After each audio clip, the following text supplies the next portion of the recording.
네, 우리 모든 성도님들을 주님의 이름으로 사랑하고 축복합니다. 우리 서로 인사하는 시간 가질까요? 옆에 혹시 사람이 계시면은 서로 인사합시다. 사랑합니다. 축복합니다. 인사할까요? 사랑합니다. 축복합니다. 축복합니다. 환영합니다. 환영합니다. 네, 반갑습니다.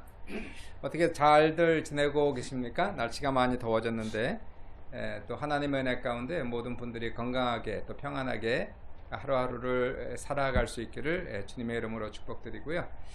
코비드-19 뭐 지금은 쑥 들어간 것 같아요. 미국의 사건 때문에 미니애폴리스에서 그 경찰 한 사람이 흑인을 8분 동안 목을 눌러가지고 죽였지 않습니까?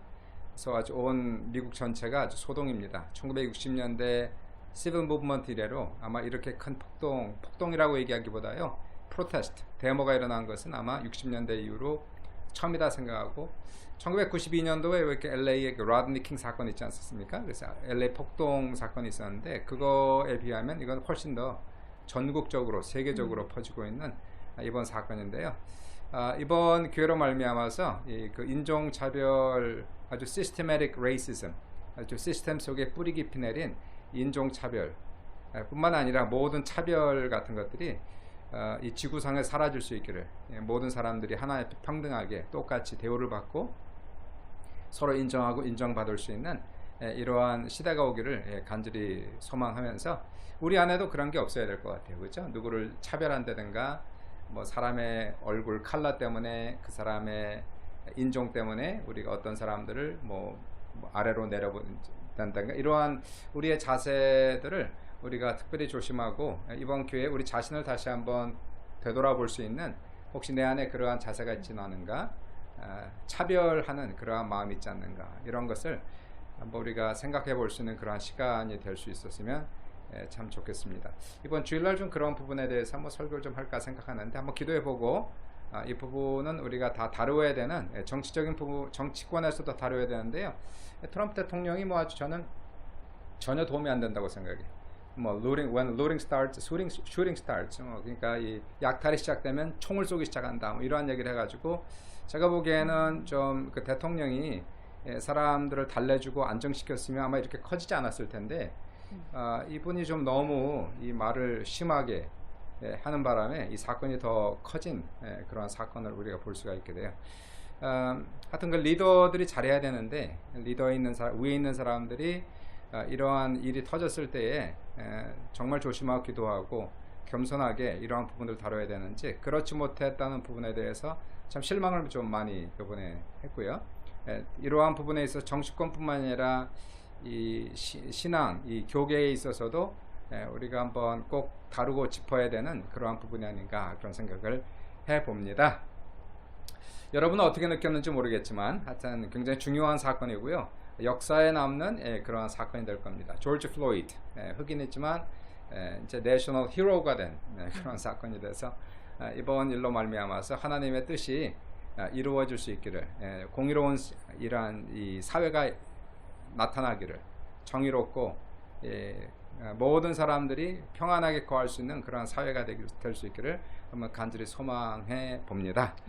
간단한 코멘트였고요. 오늘은 종말 신앙에 대해서 좀 살펴보려고 해요. 종말 신앙이라고 얘기하는데, 종말 신앙에는 이제 그 건강한 종말 신앙이 있고 위험한 종말 신앙 이렇게 있죠. 정말 위험한 경우들이 많이 있는데, 우선 종말 신앙을 얘기하기 전에 종말론이 뭔가, 이제 종말하면 에스카톤이라고 하는 끝을 얘기하는 것이고요.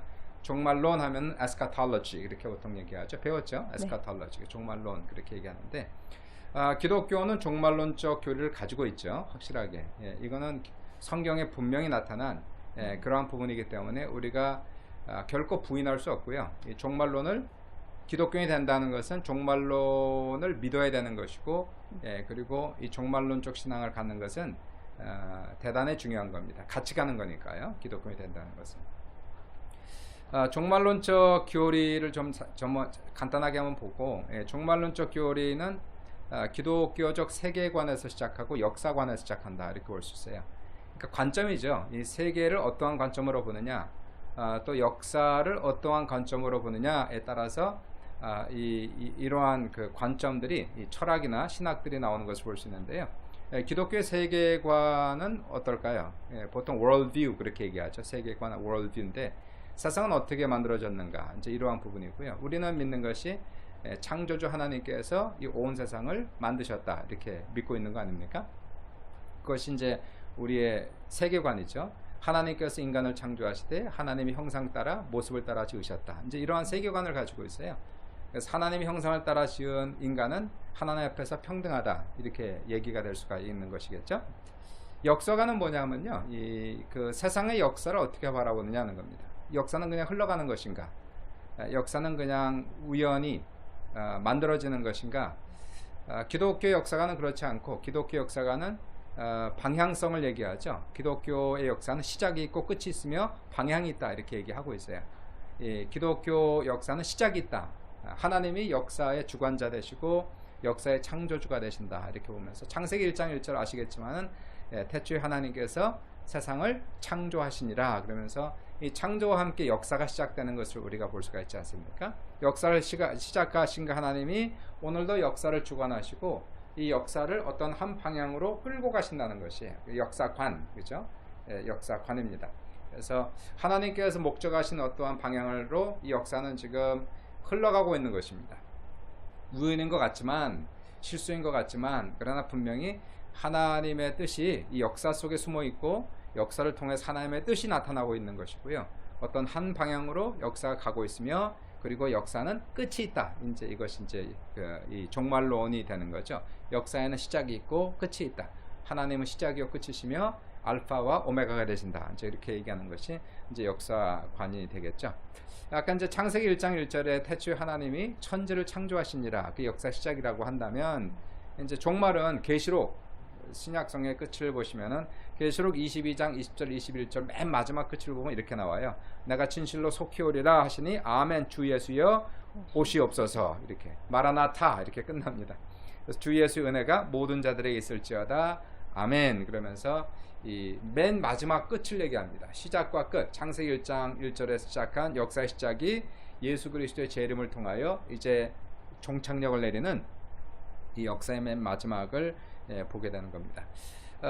이 세상 역사는 언제 끝나는가? 이제 역사는 언제 끝날까? 그러면 이제 어떤 방향을 가고 있어요. 그래서 역사의 끝이 있는데, 이 끝은 언제냐면은 2000년 전에 돌아가시고 3일 만에 부활하신, 지금도 살아계신 그 예수 그리스도가 다시 재림하는 날, 이것을 우리는 에스카톤, 그 종말이다, 이렇게 얘기를 하고 있는 거죠. 그러니까 종말이라고 하는 것은 어떠한 꼭 이렇게 뭐라 그럴까요? 세상에 어떤 엄청난 큰 천재지변이 있고 세상이 멸망하는 그날을 얘기하는 것보다는, 우리 기독교인들에게는 이 종말이라고 하는 것은 세상의 멸망이라는 처음보다는 구원이 완성되는 날, 하나님의 나라가 실현되는 날, 그날이 이제 끝이다, 이렇게 보는 겁니다. 그러니까 역사의 끝을 얘기하는 것이고요. 이제 하나님께서 새로운 시작을 알리는 그날이 종말이다, 그렇게 얘기하는 겁니다. 이 종말이 오면은, 이 종말 마지막 때가 온다는 것은 예수님이 재림을 하시는 거죠. 무엇으로 오시느냐 하면은 2000년 전에는 어린 아기의 모습으로 마국간에서 태어났지만, 이제 다시 오실 때에는 만군의 왕으로 이제 오신다는 거예요. 만왕의 왕으로 오시는 거죠. 전 세계 왕으로, 통치자로, 주권자로 오신다는 겁니다. 그러니까 예수님이 다스리는 시대, 누가 대통령이 되는가 하는 건 참 중요한 것 같아요. 그죠? 그래서 우리가 일렉션이라고 하는 투표가 중요한 것이, 리더를 잘 뽑아야 된다는 것이, 브라질의 볼소나로 같은 사람 뽑아서, 브라질 같은 경우는 그 대통령이 그 코로나 바이러스를 그냥 플루다 얘기해서 막 마음대로 일해라, 이래서 지금 뭐 브라질이 지금 난리가 나지 않습니까? 그러니까 대통령을 잘 뽑아야 되는데요, 그 나라의 리더가 어떻게 누구냐에 따라서 그 공동체의 운명이 지금 달려 있는 것이에요. 대통령을 잘 뽑아야 나라의 운명이 잘 가는 것이고, 교회에서도 목회자들이 잘 가야, 정신 차리고 있어야 교인들이 다 평안하게 있는 것이고, 그런 거 아니겠습니까? 근데 누가 세상의 리더가 되든지 문제는 있는 거예요. 그렇죠? 세상에 뭐 아무리 좋은 대통령이 돼도, 아무리 좋은 목사가 교회를 이끌어도 역시 인간인지라, 죄인인지라 그 단체는, 그 조직은 문제가 있을 수밖에 없습니다. 그러므로 누가 통치해야? 바로 하나님의 아들 되시는 예수 그리스도가 왕으로 오시고 이 세상을 다스리고 통치해야 이 세상에 만연되어 있는 무엇이 사라집니까? 죄악이 떠나간다는 것이. 지금도 있는 인저스티스, 지금 우리가 미국에서 보는 사건은 인저스티스잖아요. 그래서 이 공유롭지 못한 불의한 사건, 그 백인들 사이에 만연해 있는 흑인을 향한 그러한 인종차별, 이러한 것들이 뿌리채 뽑혀야 되는데 안 뽑히는 거예요. 400년의 역사 속에서도 안 나가는 겁니다. 이게 누가 오셔야 될까? 물론 이제 세상에 있는 동안 우리가 최선을 다해서 어떻게 해서든지 이것을 몰아내고 정말 하나님의 나라와 같은 좋은 나라를 만들기 위해서 노력하지만 완성될 수는 없어요. 그렇죠? 점점 좋아질 수 있지만, 발전할 수 있지만, 그러나 완성이라는 것은 없습니다. 완성은 언제 올까요? 예수님이 재림하셔야 하나님의 아들께서 이 세상에 오시고 통치하시고 이 세상에 있는 모든 죄악을 징벌하시고 쫓아내시고 사탄 마귀 권세를 몰아내시고, 그리고 그분이 하나님의 사랑으로 평화로 이 세상을 다루실 때에만이 비로소 이 세상에 완전한 세상, 하나님의 나라가 온다, 이제 그러한 얘기가 되는 겁니다. 그러니까 종말을 우리가 얘기할 때요, 다 끝났다 이러한 표현보다는 이 세상에 정말 사랑과 희락과 화평으로 살아가는 그러한 세상, 아무런 두려움이 없이 버젓이 걸어 다닐 수 있는, 여성들도 전도생에 한밤중에 걸어 다니는 거 괜찮아요? 이렇게 으슥한데 무섭지 않습니까? 무서워요. 여인들은 다 무서워하는 거예요. 왜일까요? 세상에 그런 악이 존재하기 때문에, 악한 사람들이 있기 때문에 그런 겁니다. 그러나 주님이 오시는 그때에는 어린아이도 그리고 노인들도 여인들도 그러한 것을 두려워하지 아니하고 정말 편안하게 아무것도 무섭지 아니한 그러한 시대가 온다는 것은 바로 예수님께서 통치하시는 그 세대가 온다는 것을 지금 말씀하는 것. 이게 이제 종말론이에요. 종말론 우리가 얘기할 때에, 자, 기독교는 종말론 사상이 분명히 있는 건데요. 이제 문제는 뭐냐면은 종말론도 두 가지가 있는데, 하나는 건강한 종말 신앙이 있고 하나는 위험한 종말 신앙이 있다 이거예요. 종말 신앙이 잘못 가면은 위험하죠? 많이 위험해요. 종말 신앙, 종말 신앙. 혹시 그 주변에 잘못된 종말 신앙, 종말론 누구 기억나는 사람 있습니까? 전도사님이나, 갑자기 물어봐서 죄송해요. 혹시 종말론? 여기 뭐 남미의 콜레이드 사건 있었던 그 집단. 남미의 콜레이드 사건, 존슨 사건인가? 저기 그 어디에 가서, 조지타운, 맞아요. 거기에서 그 사건도 있었고요. 맞아요. 어유, 전도사님은 그 사건을 아시는구나. 아주 옛날 사건인데 기억하시고. 그 사건 한국에서는 있습니까? 있었죠. 누구? 슈거. 네. 92년도는 맞아요. 비슷하네. 1992년도. 1992년. 제가 전도사였을 때인데 1992년도 10월 28일 다미 선교회. 기억하십니까? 다미 선교회 그 리더가 누구냐면 이장님 목사네요. 이장님. 그 당시에 제가 알기로 44세쯤 됐는데 이 사람이 다미 선교회를 조직을 해서, 이제 종말론에서 위험한 것이 몇 가지가 있는데요. 그 첫 번째 뭐가 위험하냐면은, 종말론에 너무 심취하면은 이러한 문제가 생길 수가 있어요. 현실 도피주의자가 될 수 있어요. 또는 허무주의자가 될 수 있어요. 그렇죠? 이 세상이 다 멸망할 거면 헛되니 모든 것이 헛되도다. 헛되지 않습니까? 그러니까 이 잘못하면 허무주의가 될 수 있어요. 그러니까 현실에 지금 최선을 다하지 아니하는, 내가 지금 일하는 게 무슨 도움이 되느냐, 무슨 의미가 있느냐, 이런 허무주의가 될 수 있는가 하면은, 또는 현실 도피를 하게 되는, 이 현실과 완전히 격리하고 현실에 내가 충실해야 되는데 그렇지 못한 현실 도피주의자 또는 허무주의자가 될 수 있는 그러한 위험성이 이 종말주의에 담겨져 있다는 것을 우리가 알아야 돼요. 알고 가야 됩니다. 왜냐하면 위험한 걸 알아야 그 안에 아무리 좋아도요, 그것이 많이 먹으면 독이 될 수가 있는 거예요. 약이라 할지라도 많이 먹으면 독이 될 수가 있는 겁니다.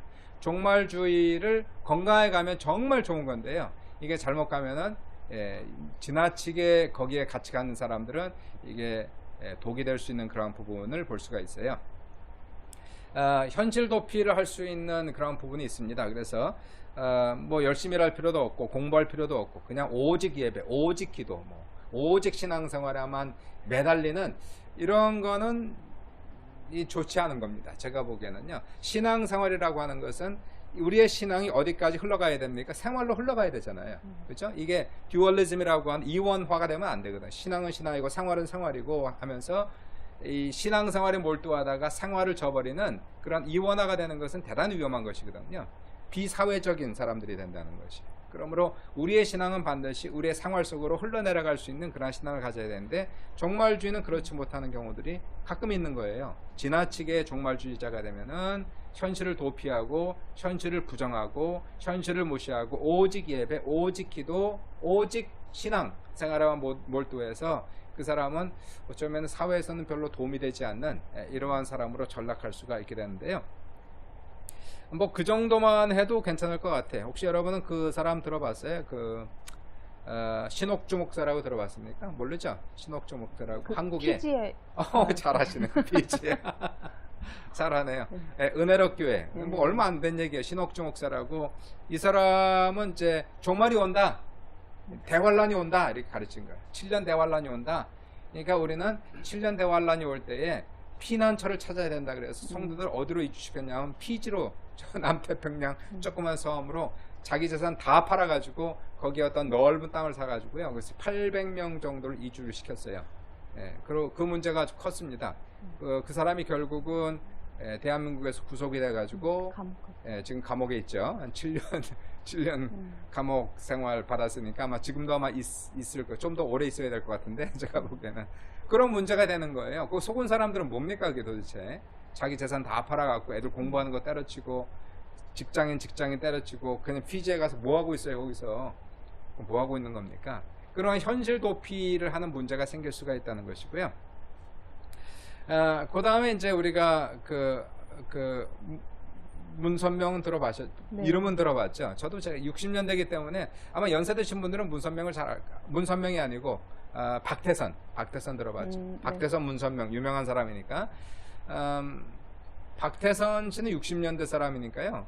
제가 어려서 잘 몰라요. 그때 전 교회도 다니지 않았기 때문에 나중에 이제 들었죠. 워낙 유명한 사람 아닙니까? 신유의 은사가 아주 강하게 나타난 사람 아닙니까? 기적과 이적이 나타나고 한강 백사장에서 엄청난 놀라운 능력을 베풀었던 그러한 사람인데 이 사람의 문제는 뭘까요? 시한부 종말주의. 시한부 종말주의가 뭘까요? 시한부 종말주의는 몇 날 몇 시에 그렇죠. 몇 날 몇 시에 오신다 주니까 시간을 정해놓은 종말주의예요. 그게 맞는 겁니까? 틀리는 겁니까? 틀리죠. 왜 틀릴까요? 주님도 모른다고 하셨는데. 맞아요. 성경에 마태복음 24장 보시면은 아들도 모르고 천사도 모르는데 아버지만 아신대. 근데 어떤 목사들이 자기는 안 되는 거라. 아니 난 도대체 그렇게 얘기하는 사람도 정신 나간 사람이고 그렇게 얘기하는 사람 믿는 사람들도 정신 나간 사람 아닙니까? 이상한 거 아니겠어요? 성경에 분명히 아니라고 얘기했는데 왜 자꾸 안다고 얘기하는지 난 그걸 시한부 종말론을 주장하는 그러한 사람들이 있다는 것이에요. 다미 선교회가 이제 그런 케이스고요. 아까 얘기한 다미 선교회가 1992년 10월 28일 날 예수님이 오신다 뭐 이래가지고 난리쳤지 않습니까? 제가 그래서 그 당시에 전도사였는데 설교를 그렇게 했어요. 예수님이 오시긴 오시는데 1992년 10월 28일만 빼고 그날은 절대로 안 오신다. 그날 오시면 안 된다. 그렇게 제가 얘기한 기억이 나는데 모른다는데 예수님도 모른다는데 왜 자기가 안다고 그래. 그리고 그 믿는 사람들은 도대체 뭐예요? 그 당시 92년도에 제가 어떤 목사님 얘기했더니 저한테 아니 근데 혹시 이게 맞으면 어떻게 그렇게 뭐 얘기하더라고. 참 전 이해를 못 하겠어요. 성경대로 가야 될 거 아닙니까? 성경대로. 아니 그 사건 때문에 1992년 10월 28일 날 다미 선교에 8,000명이 모여 흰 옷을 입고 자정에 예수님 오신다고 그래갖고 찬양하다 노래하다 어떻게 됐어요? 불발. 그래갖고 사람들 참 답답한 사람들 아닙니까? 자, 이게 시한부 종말론의 문제점이 있어요. 시간을 정해놓는 것은 굉장히 위험한 것입니다. 박대선 얘기했지만 1960년대 박대선은 요건 또 뭘 사용했냐면 14만 4천 명만 구원받는다. 이거 14만 4천 명은 요한계시록에 나오고요. 7장하고 14장에 나와요. 나중에 읽어보시면 나오지만 7장에 14만 4천 나오고 14장에 또 14만 4천 명 이렇게 나오는데 그 14만 4천 명만 구원을 받는다라고 얘기하고 신앙촌을 만들었어요. 신앙촌을 만들어서 신앙촌에 들어가는 사람은 육체로 영생한다 이렇게 가르쳤지 않습니까? 그래서 사람들이 또 육체로 영생하기 위해서 또 14만 4천 명에 들어가기 위해서 자기는 온 재산 다 팔아가지고 신앙촌에 들어간 사람은 결국 다 인생 망가진 거예요. 그러니까 그런 사람들이 있습니다. 이게 전부 사기죠. 영적 사기를 치는 것은 모습이고요. 그 다음에 한 가지만 더 볼게요. 박태선의 제자 누가 있습니까? 우리가 지난 요즘에 한참 무리를 일으키는 한국에 신천지. 신천지가 있습니다. 신천지. 이만희. 이만희 신천지 이만희. 네, 기억이 가끔 안 나요. 갑자기 물어보면 안 납니다. 이만희 씨가 신천지인데 신천지 예수교 증거 장막 성전 이렇게 원래 이름은 그렇게 되지 않습니까? 이 사람도 박태선의 제자예요. 박태선 있었던 신앙촌에 들어가서 그 사람을 통해서 배웠는데 이단이 이단을 낳는 겁니다. 이단이 영이 있어요. 그 귀신입니다. 미혹의 영이죠. 그래서 그러한 잘못된 교리가 들어가면 이 사람은 그 교리에서 빠져나오지 못하는 거예요. 그래서 또 다른 이상한 교리를 만들어가는 이러한 사람이 이만희 씨인데요. 모략 전도로 대박을 쳤다가 모략 전도, 거짓말 전도죠. 거짓말 전도로 대박을 쳤다가 지금 코비드 사건으로 쪽박을 차고 있는 사람이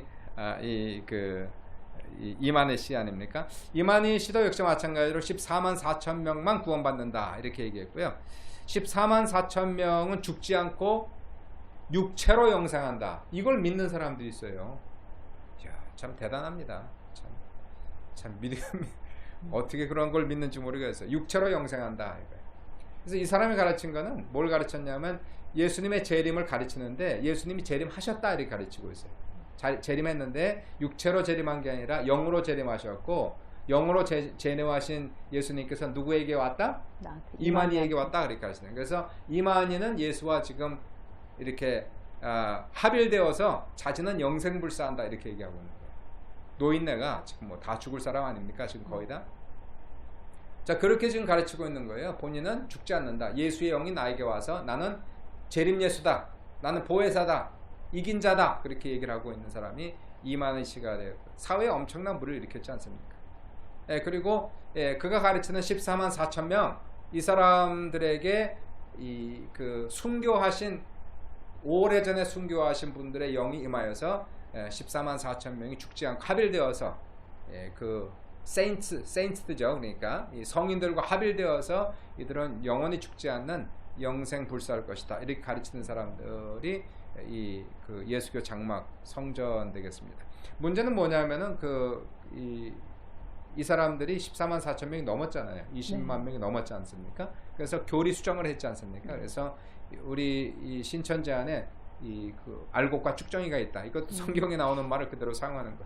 그래서 쭉정이를 갈라내고 알곡만 14만 4천 명 들어간다 이렇게 가르쳐갖고 이 사람들이 20만 명이 넘으니까 그 안에 신천지들이 14만 4천 명에 들어가기 위해서 아주 그냥 얼마나 노력하는지 행위 결국 말해서 행위 구원입니다. 행위로 말미암아 구원받는 게 점수제죠. 헌금을 얼마 냈느냐, 교회 출석을 얼마 했느냐, 전도를 몇 명 했느냐에 따라서 점수가 높은 대로 들어간다. 14만 4천 명이 들어간다 그래서 이것 때문에 엄청나게 수많은 사람들이 지금 문제를 겪고 있는 부분을 볼 수가 있게 됩니다. 자, 이러한 부분들이요, 이 잘못된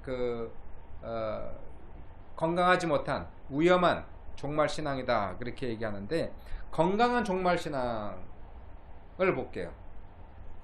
두 분은 종말 신앙을 가지고 있나요? 교리적으로는 가지고 있습니까? 교리와 신앙을 한번 보겠습니다. 아까 얘기한 교리는 뭐냐면은 시작이 있고 끝이 있다는 것이고요. 창조가 있으면 마지막이 있다. 예수 그리스도의 재림을 통해서 이 세상은 종말이 오는 것이고 주님께서 세상에 하나님 나라를 세우시고 죄악이 없는 세상, 사랑과 희락이 넘치는 세상, 공의로운 세상을 주님께서 만들 것이다 라고 하는 그것이 이제 종말 교리죠. 두 분은 그 교리를 가지고 있지 않습니까? 네. 안 가지고 있으면 큰일 나지, 그죠? 목회자들이. 가르쳐야 되니까, 그렇지 않습니까? 그럼 그러한 교리가, 그건 교리고요.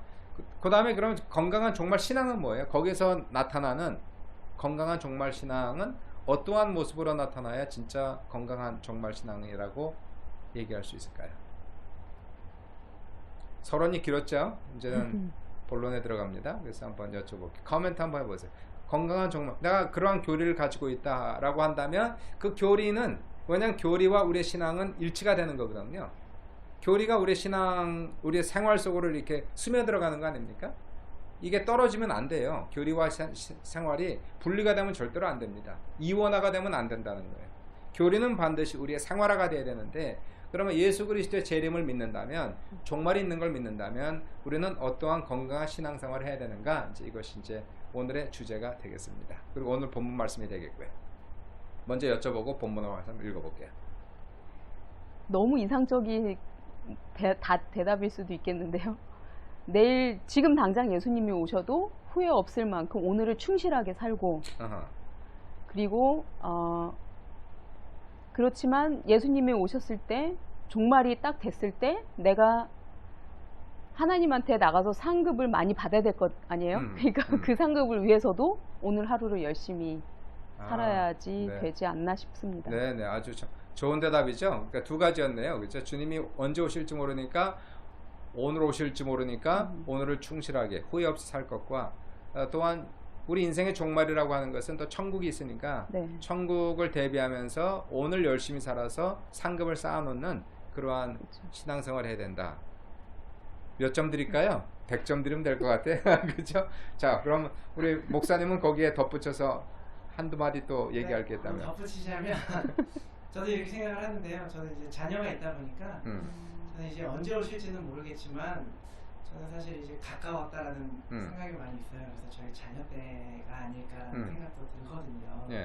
자, 그래서 그렇다면 뭐이 시대에 우리 자녀들을 어떻게 키워나가야 될까에 대한 고민을 좀 많이 합니다. 그래서 뭐 공부를 잘하는 것도 좋겠고 뛰어난 실력을 갖춰서 뭐 많은 재물을 쌓고 명성을 쌓고 하는 것도 좋겠지만 지금부터 차근차근 신앙의 기초를 다져서 가서 그 한나 그 사무엘 갑자기 생각이 안 나네.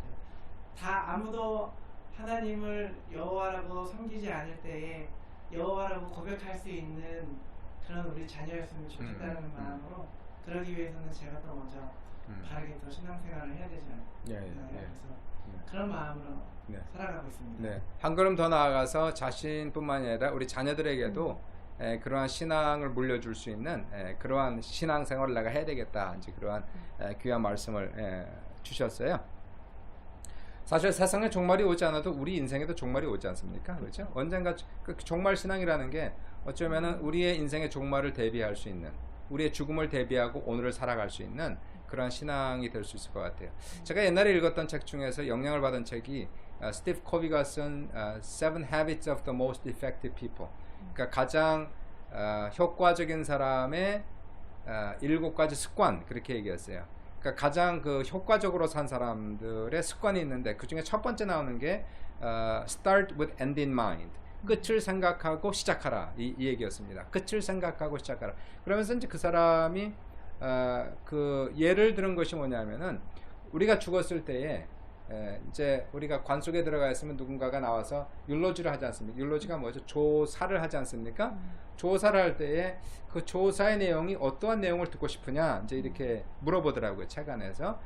우리 아버지는 돈을 많이 벌으시고 세상에 성공하시고 사장님이시고 뭐 그러한 얘기를 사실은 아무도 얘기하지 않고 그러한 얘기를 듣기도 원치 않고 그런 조사에서 듣기를 원하는 것은 우리 아버지는 자상하시고 친절하시고 사랑이 너무 많으시고 용서하시고 많은 사람에 베푸시고 그런 얘기를 듣고 싶어 한다는 얘기예요. 바로 그것이 바로 우리 인생의 목표가 돼야 된다. 그 목표를 향해서 우리는 지금을 살아야 된다라고 얘기했던 그 스티브 코비의 이야기가 지금도 생각이 납니다. 자, 그러한 차원에 있어서 이제 우리가 종말론을 생각을 해야 될 것 같아요. 이용훈 목사님께서 종말 신앙을 이렇게 적으셨어요. 종말 신앙이란 오늘이 내게 허락된 마지막 날이라는 고백 속에서 살아가는 신앙입니다.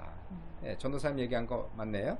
다시 오실 예수님을 바라보고 항상 오늘이 주님을 맞이하는 날이라는 자세로 살아가는 신앙입니다.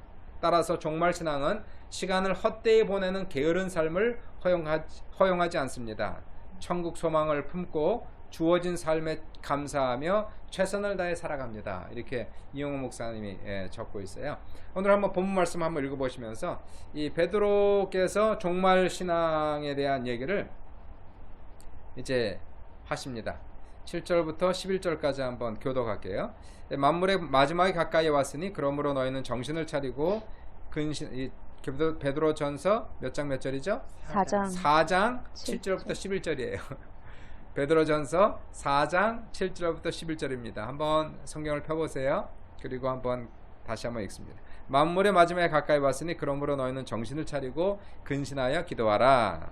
무엇보다도 뜨겁게 서로 사랑할지니 사랑은 허다한 죄를 덮느니라. 서로 대접하기를 원망 없이 하고 각각 은사를 받은 대로 하나님의 여러 가지 은혜를 맡은 선한 청지기 같이 서로 봉사하라. 합독할게요. 만일 누가 말하려면 하나님의 말씀을 하는 것 같이 하고 누가 봉사하려면 하나님이 공급하시는 힘으로 하는 것 같이 하라. 이는 범사에 예수 그리스도로 말미암아 하나님이 영광을 받으시게 하려 함이니 그에게 영광과 권능이 세세에 무궁하도록 있느니라. 아멘. 아멘. 만물의 마지막에 가까이 와서 종말을 얘기하는 거예요. 그 당시에는요, 예수님의 종말이 당신의 세대에 올 것처럼 생각을 했어요. 정말 그렇다고 믿었습니다. 그리고 그렇게 생활을 했거든요. 근데 그들에게는 정말 주님의 재림은 가까이 왔다라고 하는 종말 신앙을 가지고 살았는데, 그러한 신앙관이, 그러한 교리가 그들의 신앙생활 속에 어떻게 살게끔 했는가 하는 것들이 오늘 본문을 보면 나오는 겁니다. 첫 번째를 한번 보시면은, 종말이 가까웠으면 뭐를 하래요? 7절 보시니까. 정신을 차리고 근신하여 기도하라. 종말이 가까웠으면 기도를 많이 해야 된다는 거예요. 종말이 가까웠으면 정신을 차리고 근신하여 기도하라, 그렇게 얘기를 하고 있습니다. 왜 그렇게 종말이 주님의 재림이 가까웠으면 기도를 많이 해야 될까요? 유혹이 많으니까. 맞아요. 유혹이 많아요. 마지막 때에는 유혹이 많습니다. 미혹의 영도 많고 이단의 영도 많고 우리의 신앙을 떨어뜨리려고 하는 외부의 세력도 많고 해서 특별히 예수님께서 말씀하신 것이 뭡니까? 너희는 시험 들지 않기 위해서 기도하라, 이렇게 얘기하지 않습니까? 그래서 우리가 시험 들지 말라고 기도하라는 거예요. 이 마지막 때가 되면은 자꾸 신앙이 떨어집니다. 그리고 은혜가 떨어지는 시대가 마지막 시대거든요. 신앙생활이 어때요? 유지하기가 쉽습니까? 어렵습니까? 어렵습니다. 어려워요? 목회자들도 어려운 겁니까? 네. 그러면 우리 일반 성도님들은 어떨까요? 어려우시겠죠. 어렵겠죠? 여러분 어떠세요? 신앙생활 유지하기가 쉽습니까? 아니면 어렵습니까? 네. 쉽지가 않은 것 같아요. 뭐 때문에 어려울까요? 아까 얘기한 세상의 유혹이 너무 많은 거라, 그죠? 이 세상에 손짓하는 게 너무 재밌는 게 너무 많아, 솔직히 얘기해서. 옛날하고 틀려갖고요. 뭐 재미는 너무 많잖아요. 한국만큼은 재미없지만 그래도 캐나다도 놀려면 얼만큼 놀 수 있고요. 신난 것도 많고. 그래서 세상의 유혹들이 너무나 많기 때문에 우리가 신앙생활을 유지한다는 것이 발전은 고사하고요. 지금 신앙생활을 유지하는 것까지도 쉽지가 않고, 시험 드는 일들이 보통 많은 게 아닙니다. 우리 교회에서도 작은 일에 시험 들고 작은 일에 섭섭하고, 왜냐하면 신앙이 떨어지면 시험 들기가 쉬운 거예요. 내가 영적으로 충만하면 시험이 와도 이기는데, 내가 영적으로 떨어지면 사람의 말 한마디가 곱같고 섭섭하고, 그래서 거기에 시험이 드는 거예요. 그 시험이 들면 이기면 되는데 기도하지 않으니까 어떻게 돼요? 그 시험에 넘어가는 겁니다. 그래서 자기 신앙이 다 무너지는, 막 교회까지 떠나는 그러한 일들이 비일비재하게 일어나는 것은 무엇일까요? 기도하지 않고 정신 차리지 않으니까, 깨어있지 않으니까 그런 문제가 생긴다는 것을 지금 얘기를 하고 있는 겁니다. 맞죠? 네. 한번 또 봐요. 그 다음에 보시면은, 자, 퀴즈를 하나 드리겠습니다. 우리 두 분에게. 여기에서 사랑하라, 서로 대접하라, 서로 봉사하라, 세 가지가 나와요. 이게 이제 종말 살아가는 사람들의 자세 또는 신앙생활, 이렇게 얘기할 수가 있겠습니다. 정말 주님의 재림이 가까웠다고 믿는다면 우리가 이렇게 신앙생활을 해야 된다는 얘기죠. 서로 사랑하라, 뜨겁게 사랑하라 얘기하면서요. 사랑은 어떻다고요? 사랑은 허다한 죄를 덮느니라. It covers the multitude of sins, 이렇게 지금 나오고 있어요. 마지막 때 현상 중에 하나가 마태복음 24장 보시면 뭐가 식어진다고 그럽니까? 사랑이 식어진다 그러잖아요. 사랑이 식어진다, 이렇게 얘기하고 있어요. 이 마지막 때가 되면 사랑이 식어진답니다. 사람들의 마음이 다 강박해지고 차가워지고 냉혈동물이 되고 아마 그렇게 되는 것 같아요. 불쌍한 마음이 사라지고, 자, 이러한 마음을 갖게 되는데, 이 마지막 때를 향한 우리의 모습은, 성도들 모습은 뜨겁게 서로 사랑하는, 뜨겁게 사랑하면 어떻다고요? 허다한 죄를 덮어준다. 그러면 사랑과 용서는 같이 가네요. 그렇죠? 사랑과 용서는 정말 사랑한다면 어떻습니까? 그러면 죄를 덮어주는, 그러니까 서로 덮어주는 게 참 좋은 것 같아요. 자꾸 이렇게 뭐라 그럴까, 너무 실수를 하나씩 둘씩 그냥 다 끄집어내면은 어떻게 살겠습니까? 사람이 덮어줄 때 덮어주고, 한 개를 지적하고 10개는 덮어주고 한 개 뭐 그러면은 또 모를까. 이건 뭐 그냥 일거수일투족을 그냥 다 먼지 털듯이 털면은 그거 살 수가 없죠. 물론 정의와 공의가 필요하지만 그냥 또 사랑으로 덮어줄 수 있는 그러한 부분을 보게 됩니다. 우리가 이제 아이들, 뭐 아까 목사님 아이들 얘기했지만 아이들이 뭐 실수 많이 하지 않습니까? 목사님 아이들은 다 덮어주세요, 목사님은? 회개하겠습니다. 많이 안 덮어주나 봐. 자주 네, 아니 덮어주지. 근데 그죠? 뭐 결국 다 용서하고 잊어먹지 않습니까? 우리 애들은 특별히 자기 자식일 경우에는 그렇지 않아요? 혼낼 때 혼내더라도 사실 뭐 그냥 다 잊어먹지. 그거 뭐 그냥 끝까지 기억하는 부모가 어디 있겠어요? 자기 자식일 경우에는 그렇다는 얘기예요. 다른 사람의 자식은 또 틀릴 수 있겠지만 내 자식은 덮어주는 거 아닙니까? 사랑하니까 덮어주는 거죠. 그러니까 참 중요한 것 같아요. 성도들도, 목사도 허물이 있는 거 아닙니까? 그러면 제가 잘못이 드러나면, 아주 큰 잘못이 일어나면 그건 문제가 되겠지만, 작은 실수나 잘못이 있다면 그건 성도들이 덮어줄 것이고, 또 성도들이 실수하고 잘못하면 또 그건 또 목사님들이 덮어줄 것이고, 서로 덮어주면서 이해하면서 또 기다려주면서 참아주면서 자라갈 수 있기를, 성숙할 수 있기를. 자, 그러한 분위기가 있어야 사람들이 좀 편할 수 있고요. 실수할 수 있는 그러한 룸이 좀 필요한 것 같아요. 내가 넘어질 수 있는 룸. 그렇지 않습니까? 사람이 성장하려면 그렇지 않습니까? 좀 실수해도 봐줘야 내가 마음 놓고 실수하는 거 아니에요. 조금 그렇잖아요. 그러면은 그러다가 이제 또 잘하는 건데, 이게 너무 이 사람이 이렇게 야박하면은 사람이 성장할 수 있는 기회가 사라진다는 거지. 그러므로 우리는 서로 사랑하는 그러한 모습이 반드시 필요한 것입니다. 세 번째 뭐 하라고 그래요?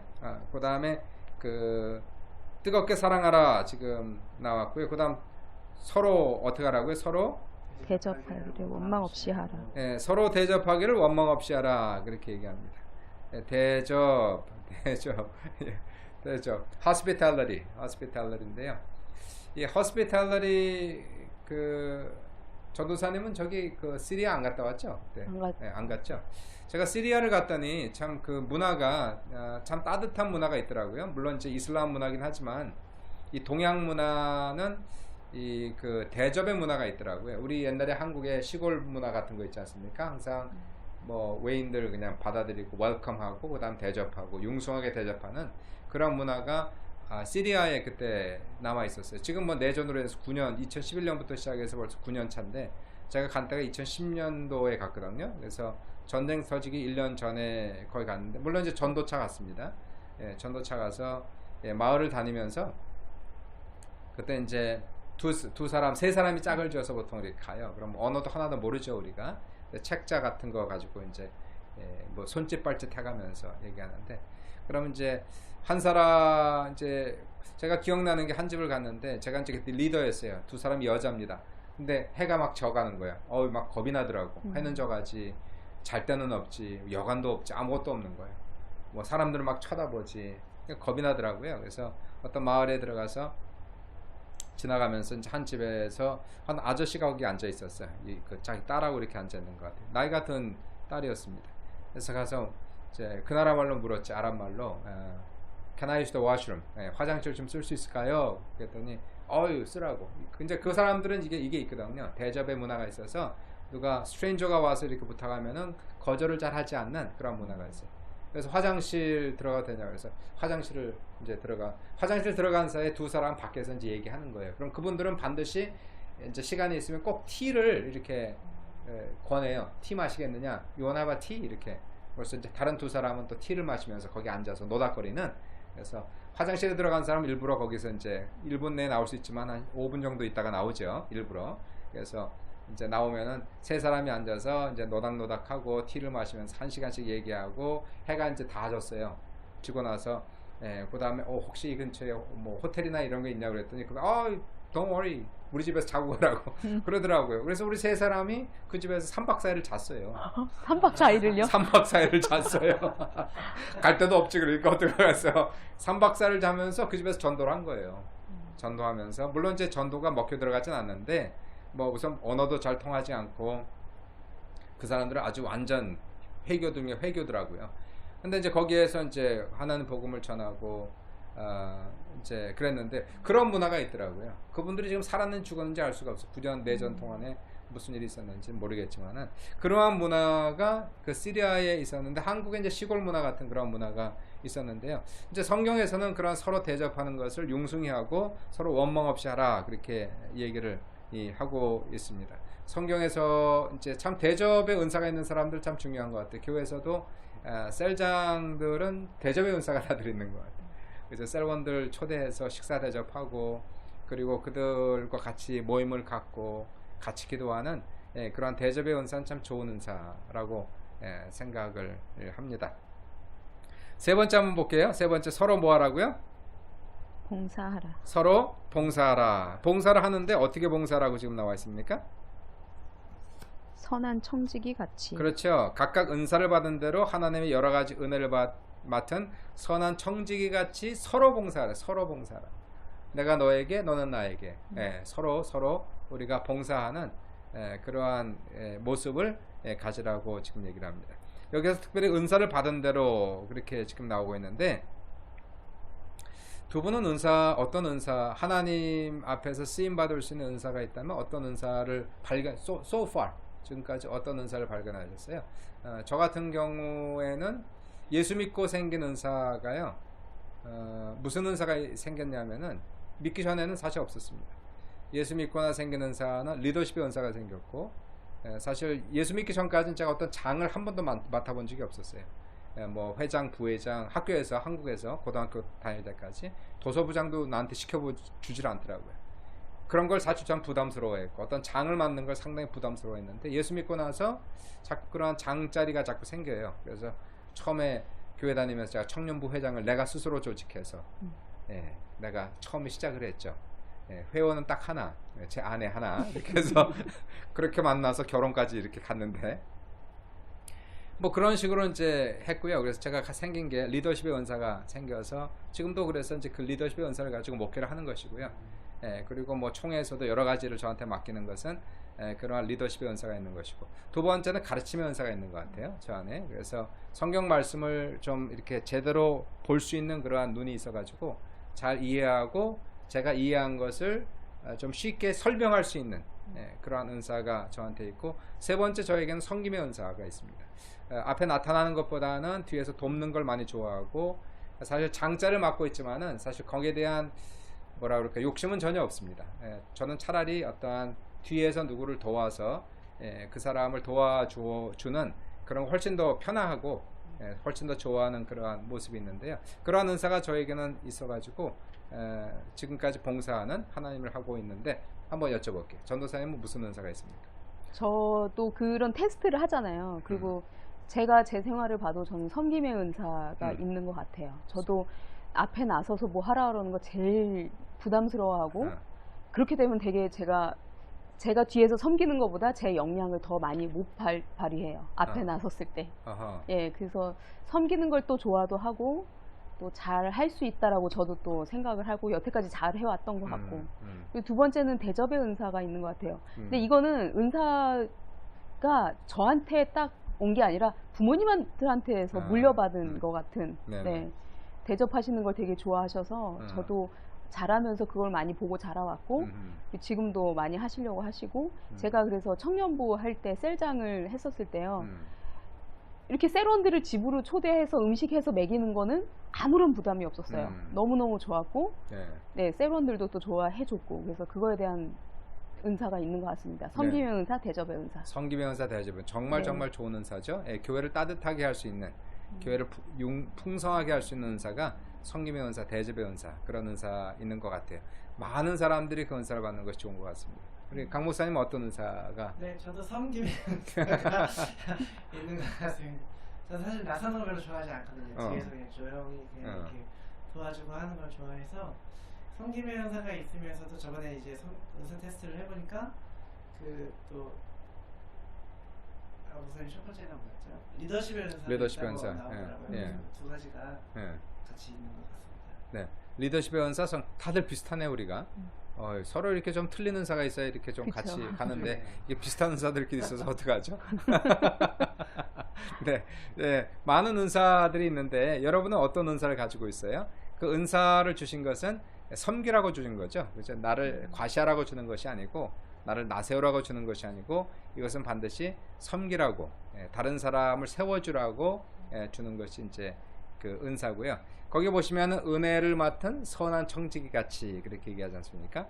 그래서 이 은사는 은혜에서 온 거예요. 하나님께서 거저 주신 것이지 어떤 상급으로 주신 것이 아니라는 것이고, 그래서 이러한 은사를 우리가 받았을 때 우리를 과시할 이유도 전혀 없는 것이고, 자랑할 것이 전혀 없는 것은 하나님이 은혜로 우리에게 주신 것이기 때문에 우리는 이것을 가지고 나를 나타내는 것이 돼서는 결코 안 된다는 것을 볼 수가 있게 됩니다. 그 다음 절 보시고 한번 마치도록 할게요. 그 다음 절에서 뭐라고 얘기하냐면, 만일 누가 말하려면 하나님 말씀을 하는 것 같이 하고, 누가 봉사하라면 하나님이 공급하시는 힘으로 하는 것 같이 하라. 참 좋은 말씀인데요. 참 귀한 말씀입니다. 무슨 말을 하든지 하나님 말을 하는 것처럼 그렇게 조심하고, 무슨 말을 하라는 겁니까? 덕이 되는 말을 하라, 그런 얘기 아니겠습니까? 사람들에게 덕이 되는 말을 하라. 하나님이 욕하신 적이 있나요? 전도사님 하나님의 음성을 듣긴 들어요? 듣습니까? 네. 하나님께서 전도사님한테 반말하십니까? 존댓말하십니까?